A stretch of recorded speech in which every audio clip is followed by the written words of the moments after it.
প্রিয় ছাত্রছাত্রী, আসসালামু আলাইকুম। আশা করি তোমরা সবাই ভালো আছো।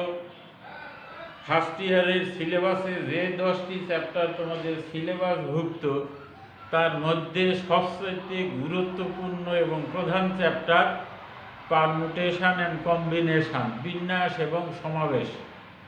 অ্যাডিশন টেস্টে যখন তোমাদের দিতে হবে উচ্চ মাধ্যমিক পাশের পরে, তখন অ্যাডমিশন টেস্টের রেজাল্টের পার্থক্যই ঘটাবে শুধুমাত্র বিন্যাস এবং সমাবেশের অঙ্কটি।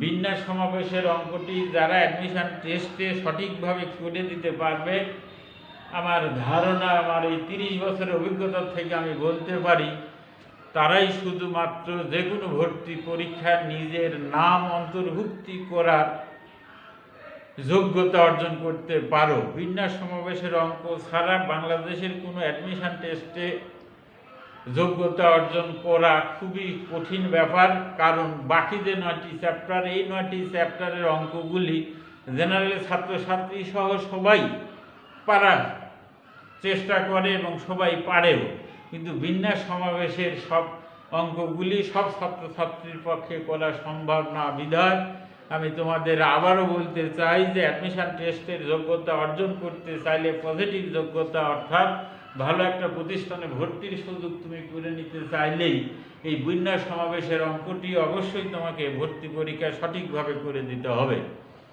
তো বিষয়টি নতুন, তবে খুব সুন্দর এবং মজার জিনিস। আমি প্রথমেই তোমাদের বিন্যাস এবং সমাবেশ নিয়ে একটু ব্যাখ্যা দিতে চাই যে বিন্যাস কি জিনিস। কতগুলি জিনিস থেকে কয়েকটি বা সব কয়েকটি জিনিস একসাথে ব্যবহার করে ওই জিনিসগুলি কত উপায়ে সাজানো যাবে, এই সাজানো প্রত্যেকটি ব্যবস্থাকে আমরা বিন্যাস বা পারমুটেশন বলি।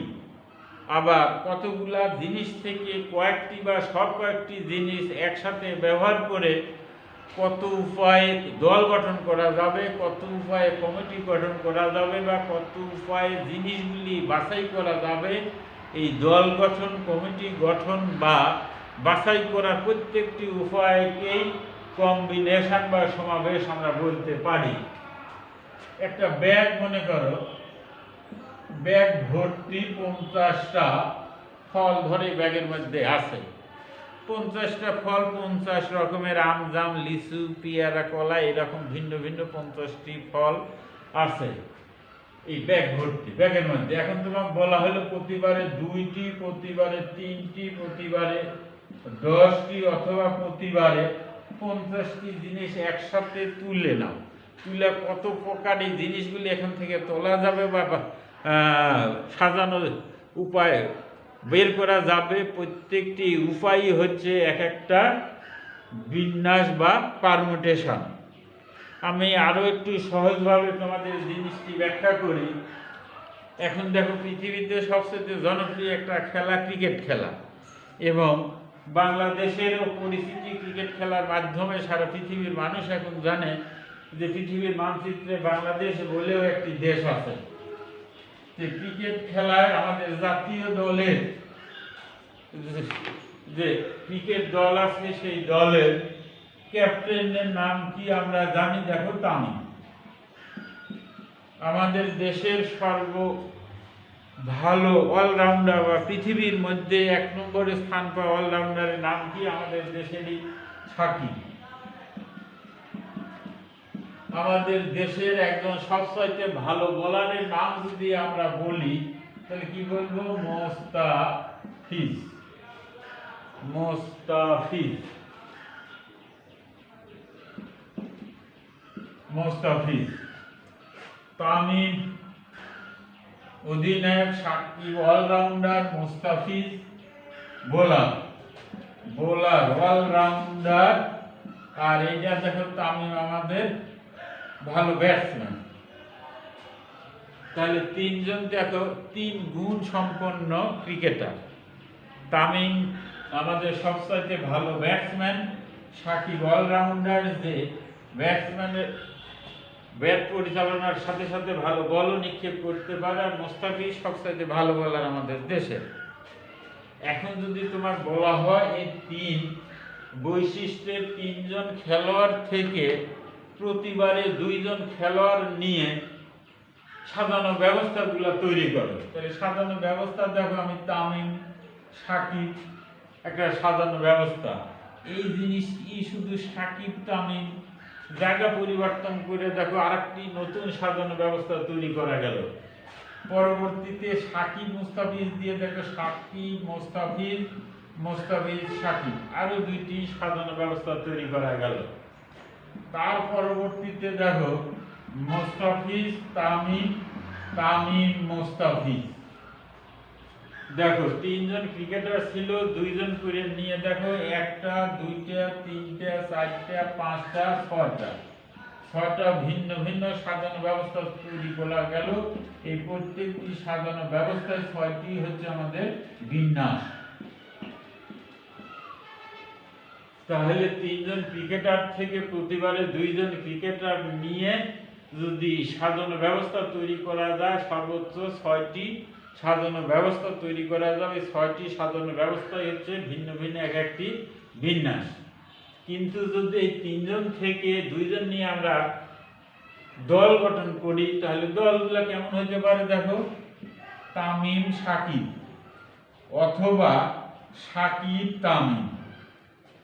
এখানে যে তামিম, এখানে সেই তামিমই আছে, এখানে যে সাকিব, এখানে সেই সাকিবই আছে। এই 2 দলের সাজানো ব্যবস্থা তৈরি করা গেল, কিন্তু 2 দলের মধ্যে নতুন গুণের নতুন বৈশিষ্ট্যের আর কোনো খেলোয়াড় নাই।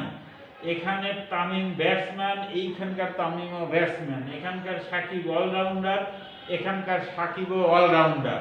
তাই তামিম সাকিব দিয়ে 2টা ভিন্ন ভিন্ন সাজানো ব্যবস্থা দেখো আগে পরে একটু পরিবর্তন করে 2টা ভিন্ন ভিন্ন সাজানো ব্যবস্থা তৈরি করা গেল, কিন্তু দল গঠন করা গেল মূলত তামিম সাকিব অথবা সাকিব তামিম মিলে, কিন্তু মূলত দল গঠন করা গেল একটাই। অনুরূপভাবে সাকিব মুস্তাফিজ বা মুস্তাফিজ সাকিব মিলেও কিন্তু দল গঠন করা যাবে একটি। অনুরূপভাবে মুস্তাফিজ তামিম বা তামিম মুস্তাফিজ মিলেও প্রকৃতপক্ষে দল গঠন করা যাবে একটাই।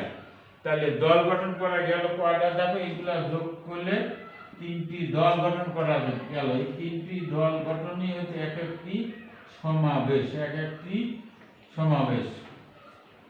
তাহলে 3 জন ক্রিকেটার থেকে 2 জন করে ক্রিকেটার প্রতি ব্যবস্থাতে নিয়ে 6টি বিন্যাস তৈরি করা গেল আর 3টি সমাবেশ তৈরি করা গেল। তাহলে দেখো এই উদাহরণের মধ্যে থেকে বিন্যাস এবং সমাবেশের মধ্যে পার্থক্য কি জিনিস দেখো আমি একটু আলোচনা করি। এখান থেকে তোমরা সহজে অনুমান করতে পারো যে বিন্যাস সমাবেশের বিন্যাস যার দেখো সমাবেশ তার অর্ধেক। তাহলে কি আমরা ধরে নিতে পারি যে সমাবেশের দ্বিগুণ বিন্যাস? এই কথাটি কিন্তু অবশ্যই সঠিক না। বিন্যাস এবং সমাবেশের মধ্যে মূল পার্থক্য, বিন্যাসের ক্ষেত্রে একটা সাজানো ক্রম, কে আগে কে পরে, কে মধ্যম স্থানে, কে এককের ঘরে, কে দশকের ঘরে থাকবে, এমন একটি বাধ্যবাধকতা সবসময়ের জন্যই সাজানো ব্যবস্থাগুলো উল্লেখ থাকবে। যেমন তামিম সাকিব, সাকিব তামিম নিয়ে আগে তামিম পরে সাকিব, আগে সাকিব পরে তামিম, 2টি সাজানো ব্যবস্থা শুধু ক্রম পরিবর্তন করা হয়েছে, আগে পরে, প্রথম স্থান আর দ্বিতীয় স্থান, পরে দ্বিতীয় স্থানের ব্যক্তি প্রথম স্থানে আর প্রথম স্থানের ব্যক্তি দ্বিতীয় স্থানে যাওয়ার পরে দেখো 2টা ভিন্ন সাজানো ব্যবস্থা তৈরি করা গেল, কিন্তু 2টি ভিন্ন ভিন্ন সমাবেশ তৈরি করা যায় না। তো সমাবেশ দেখো প্রকৃতপক্ষে এখানে তৈরি হয়েছে তামিম সাকিব, এখানে তৈরি হয়েছে শামীম মুস্তাফিজ, এখানে তৈরি হয়েছে মুস্তাফিজ তামিম। তাহলে আমরা এখান থেকে দেখো আলোচনার মধ্যে নিতে পারি 2টি ভিন্ন ভিন্ন বিন্যাসের ক্ষেত্রে সবগুলা উপাদানই সাধারণ হতে পারে, কমন হতে পারে, তামিম তামিম সাকিব সাকিব, কিন্তু 2টি ভিন্ন ভিন্ন সমাবেশের ক্ষেত্রে দেখো সবগুলো উপাদান সাধারণ না।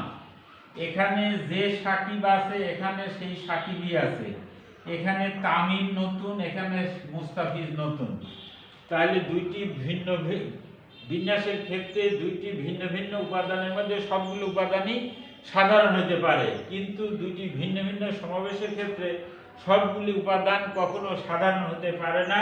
তার মধ্যে কমপক্ষে একটা নতুন উপাদান থাকে, যেটাই উদাহরণ দেখো সুস্পষ্টভাবে বোঝা গেল।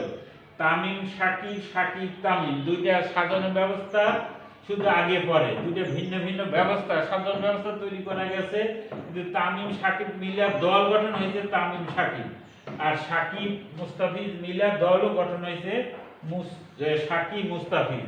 তাই এই দুইটি সমাবেশের ক্ষেত্রে যদি আমরা লক্ষ্য করি তাহলে দেখতে পারি, দেখো এখানে দুইটা উপাদান, এখানে দুইটা উপাদান, এই দুইটা উপাদানের মধ্যে শুধু অলরাউন্ডার শাকিবের উপস্থিতি কমন আছে। এখানে নতুন আছে তামিম, এখানে নতুন আছে মুস্তাফিজ। তাহলে বিন্যাস এবং সমাবেশের মধ্যে সবচাইতে উল্লেখযোগ্য পার্থক্য কোনটি এটা আমি আবারও তোমাদের একটু বলি। দেখো যে দুটি ভিন্ন ভিন্ন বিন্যাসের ক্ষেত্রে সবগুলো উপাদানই সাধারণ হতে পারে, কিন্তু দুটি ভিন্ন ভিন্ন সমাবেশের ক্ষেত্রে সবগুলি উপাদান কখনো সাধারণ হতে পারবে না। তাদের মধ্যে কমপক্ষে একটি নতুন উপাদান থাকবেই। বিন্যাস সমাবেশের মধ্যে পার্থক্য কি, এই জিনিসটা প্র্যাকটিক্যালে তোমাদের প্রায় জিজ্ঞাসা করা হয়। আমি আবারও ভালোভাবে তোমাদের একটু বলতে চাই, সবাই একটু ভালো করে খেয়াল করো। বিন্যাসের ক্ষেত্রে একটা সাজানো ক্রম সবসময়ের জন্য বিবেচনা আনা হয়। সাজানো ক্রম বলতে কে আগে, কে পরে, কে মধ্যম স্থানে থাকবে, কে এককের ঘরে থাকবে, কে দশকের ঘরে থাকবে, এরকম একটা বাধ্যবাধকতা সবসময়ের জন্যই সমাবেশ বিন্যাসের ক্ষেত্রে অর্থাৎ পারমুটেশনের ক্ষেত্রে উল্লেখ করা থাকবে। কিন্তু সমাবেশের ক্ষেত্রে এই সাজানো ক্রমটা কখনো গ্রহণ করা হয় না, বরং এটা উপেক্ষা করা হয়, বাদ দেওয়া হয়।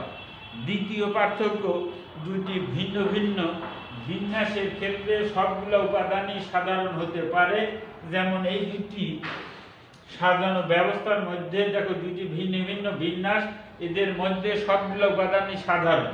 আবার নিচে একটু খেয়াল করো, এখানে দুটি ভিন্ন ভিন্ন সমাবেশ অর্থাৎ পারমুটেশন তৈরি করা আছে। দেখো এই দুটি ভিন্ন ভিন্ন পারমুটেশনের কম্বিনেশনের ক্ষেত্রে সবগুলো উপাদান দেখো সাধারণ নাই। শাকিব কমন উপাদান, নতুন তামিম, নতুন মুস্তাফিজ। তাহলে দুটি ভিন্ন ভিন্ন বিন্যাসের ক্ষেত্রে সবগুলো উপাদানই সাধারণ হতে পারে, কিন্তু দুইটি ভিন্ন ভিন্ন সমাবেশের ক্ষেত্রে কখনো সবগুলো উপাদান সাধারণ হতে পারে না। তাদের মধ্যে কমপক্ষে একটি নতুন উপাদান থাকবে। আর সংজ্ঞা যেটা বললাম, তাহলে 1 নম্বর, 2 নম্বর, 3 নম্বর, এই তিনটা পার্থক্য। তার মধ্যে সবচেয়ে গুরুত্বপূর্ণ পার্থক্য 2 নম্বরে যে পার্থক্যের কথাটি আমি বললাম। আমি আবারও বলি, 2 নম্বরে কি বলা হয়েছে, দুটি ভিন্ন ভিন্ন বিন্যাসের ক্ষেত্রে সবগুলি উপাদানই সাধারণ হতে পারে, কিন্তু দুটি ভিন্ন ভিন্ন সমাবেশের মধ্যে কখনো সবগুলি উপাদান সাধারণ হতে পারে না। একে কি বলা হলো, এখানে একটা সাজানো ক্রম, বিন্যাসের ক্ষেত্রে একটা সাজানো ক্রম সবসময়ের জন্য বিবেচনা করা হয়। সমাবেশের ক্ষেত্রে সাজানো ক্রম উপেক্ষা করা হয়, বাদ দেওয়া হয়। 3-এ কি বলা হলো, কতগুলা জিনিস থেকে কয়েকটি বা সব কয়েকটি জিনিস একসাথে ব্যবহার করে কত উপায়ে সাজানো হয়, এই সাজানো ব্যবস্থা হচ্ছে বিন্যাস। আর কতগুলা জিনিস থেকে কয়েকটি বা সব কয়েকটি জিনিস একসাথে ব্যবহার করে কত উপায়ে দল গঠন করা যাবে, কত উপায়ে বাছাই করা যাবে, বা কত উপায়ে কমিটি গঠন করা যাবে, এই দল গঠন, কমিটি গঠন বা বাছাই করা প্রত্যেকটি উপায়কে এক একটা সমাবেশ বলা হয়। প্রিয় ছাত্রছাত্রী, আজকে সময় এখানেই শেষ। সবাই ভালো থাকো, সুস্থ থাকো, আগামী ক্লাসে আবারও দেখা হবে এই আশা ও প্রত্যাশা ব্যক্ত করে আমি শেষ করছি। আল্লাহ হাফেজ।